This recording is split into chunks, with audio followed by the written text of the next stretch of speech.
The rain fell in heavy sheets that evening, turning the streets of Lagos into slick ribbons of chaos. Cars honked impatiently, trying to cut through the impossible traffic. Onome sat in the back seat of a chauffeur-driven car, staring out at the blurred city through the rain-streaked window. Her phone buzzed on the seat beside her, pulling her from her thoughts. She reached for it absentmindedly, expecting yet another work email or a reminder about her mother's upcoming birthday. Instead, it was a message from an unknown number. I know about his affair. Onome frowned. The words jumped out at her from the bright screen in the dim light of the car. She read them again. Her mind was working to process what she was saying. Who was this, and what were they talking about? She blinked, suddenly feeling a tightening in her chest. The words were simple, but they carried a weight that unsettled her. Affair? Who? Her mind quickly drifted to Kobe, her husband of 7 years. No, it couldn't be. They had their problems. What marriage didn't? But this? She locked her phone and slipped it into her purse, forcing herself to focus on the familiar chaos of Lagos outside. It had to be a prank, a wrong number, a scam, even. This was Lagos. After all, people sent all kinds of nonsense hoping to trap someone gullible enough to respond. But as the minutes ticked by, the words refused to leave her mind. The rain, the traffic, the noise, they all faded into the background. She replayed the last few months in her head. The late nights Kobe had been spending at the office. The business trip that seemed to come out of nowhere. His sudden guardedness with his phone. She shook her head, trying to dispel the thoughts. She had a case to focus on, a high-profile divorce she was handling for a wealthy client. The last thing she needed was to be distracted by baseless suspicions. By the time they reached home, the rain had slowed to a drizzle. Onome stepped out of the car, greeting the security guard at the gate, well done, with a distracted smile. The security guard at the gate, the sprawling mansion she shared with Kobe loomed ahead, its lights glowing warmly against the dark sky. It had once been a sanctuary, a place where she felt safe. Tonight, though, it felt different, colder somehow. Stay with me. She walked inside, taking off her damp coat and heels, and found Kobe in the living room, scrolling through his phone. He looked up as she entered, flashing a quick smile. Long day? He asked, his voice as smooth as ever. Kobe had a way of making everything seem normal, no matter the situation.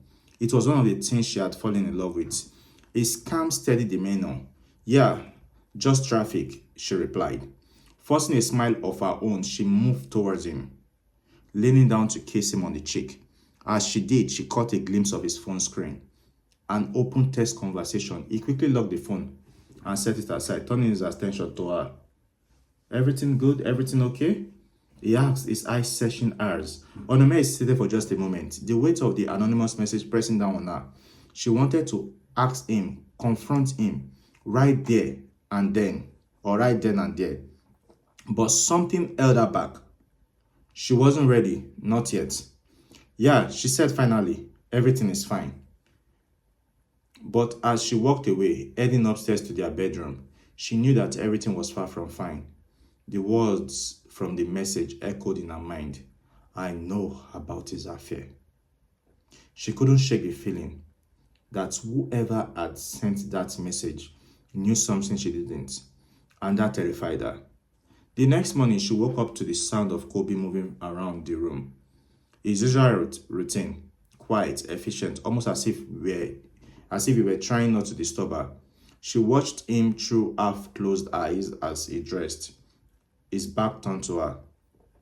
The thoughts from the previous night still lingered in her mind. That message, the way Kobe had locked his phone so quickly, the feeling that something wasn't right. Heading out early? She asked, her voice still heavy with sleep.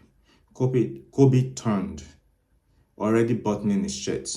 Yeah, got an early meeting with the new investors, he said with a smile that didn't quite reach his eyes. I'll probably be late tonight, so don't wait up. Onome nodded, forcing a smile as well. All right, good luck. She watched him leave, the door clicking shut behind him. The moment he was gone, she sat up in bed. She didn't know why she suddenly felt this urgency, this need to find out more. Maybe it was just paranoia. Perhaps the stress of her demanding job and the pressures of being the perfect wife in Lagos society were getting to her. But something was nagging at her, something she couldn't ignore. After a quick shower, she sat down at the dresser and stared at her reflection in the mirror. Kobe had never given a reason to distrust him, at least not outright. But the signs were there, subtle, hidden, like shadows in the corners of her mind. She grabbed her phone and stared at the message again. I know about his affairs. Should she reply? Should she delete it and move on? Before she could decide, another message from the same number appeared. Meet me tonight at Dante's Lounge, 8 p.m. Alone if you want the truth. Her breath caught in her throat. It was no joke. Wherever this was, they were serious, but how far was she willing to go to uncover the truth? She had a choice. Confront Kobe or meet this stranger and see where the rabbit hole led. The day passed in a blur. Onome went through the motions at work.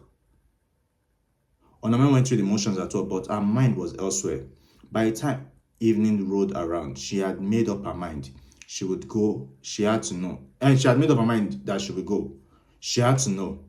Whatever the cost. Dante's Lounge was a sleek upscale bar in Victoria Island.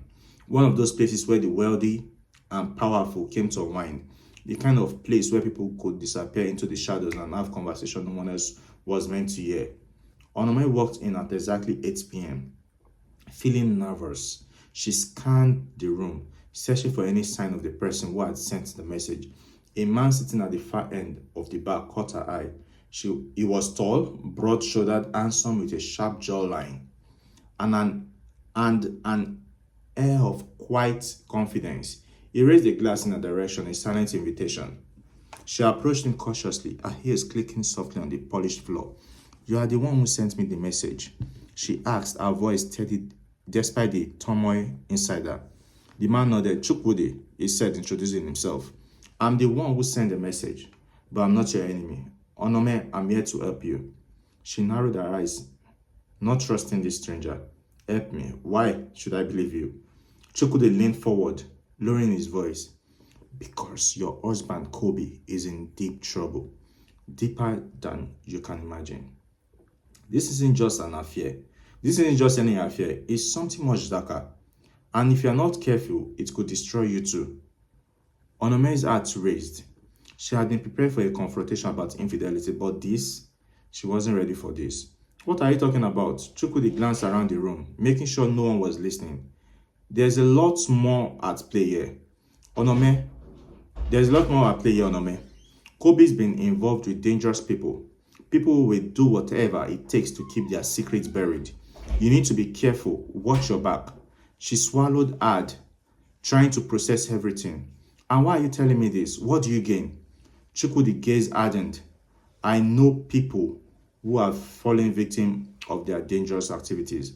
My own brother lost his life because of them. His death exposed me to their evil activities. I have monitored them ever since. Why should I trust you? She asked, her voice barely above a whisper.